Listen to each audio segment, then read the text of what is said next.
আমি খুব খুশি আছি। অনেক ভালো আছে, ভালোই আছে, খুব ভালো আছে, ভালোই আছে। ভালোই মনে হয়েছে, সেরা ফলাফল হয়েছে।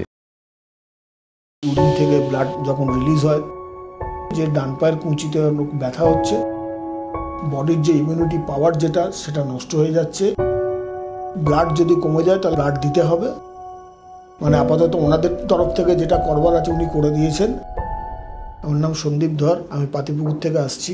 আমার দিদির নাম সন্ধ্যা ধর, ওনার ইউরিনাল ব্লাডে ক্যান্সার হয়েছে আজ থেকে 2.5 বছর আগে।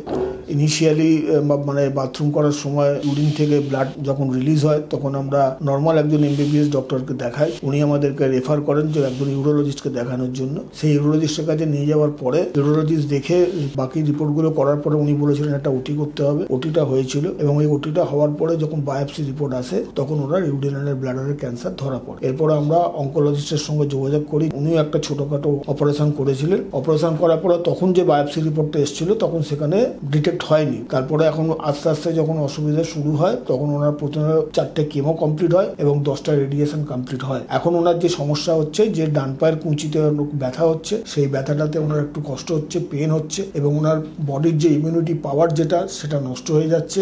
লেটেস্ট বাই ওনাকে আমরা যখন ডাক্তারের সঙ্গে কনসাল্ট করি তখন উনি বলেছেন যে মানে আপাতত ওনাদের তরফ থেকে যেটা করবার আছে উনি করে দিয়েছেন, এখন আর কিছু করবার নেই। তো ব্লাড যদি কমে যায় তাহলে ব্লাড দিতে হবে। আমরা লেটেস্ট বাই 15 দিন থেকে 20 দিন আগে ওনাকে 2 বোতল ব্লাড দিয়েছি। এখন ওনার ইমিউনিটি পাওয়ারটা কম, ওনার ডান কুচকিতে পেনটা আছে এবং উনি খাওয়া দাওয়াটা একটু কমে গেছে, মুখের টেস্ট নেই। এই হচ্ছে ওনার এখন কন্ডিশন। আমি আপনাদের অনেকদিন ধরে ফলো করছি, সেখানে আমি কিছু ভিউজ দেখতে পাচ্ছি। ডাইরেক্ট পেশেন্ট ভিউজ করেছেন যে তারা এখন অনেক সুস্থ আছেন। অনেকে বলেছেন যে ডাক্তার বলেছে যে 2 মাস বেঁচে থাকবেন, এরপরে আর সাস্টেন করবেন না। আপনাদের কাছে এসে তারা এখন অনেক ভালো আছে, তারা নিজের মুখে সেটা বলেছে। সেই জন্যই আমি আপনাদের কাছে এসেছি আমার দিদিকে নিয়ে।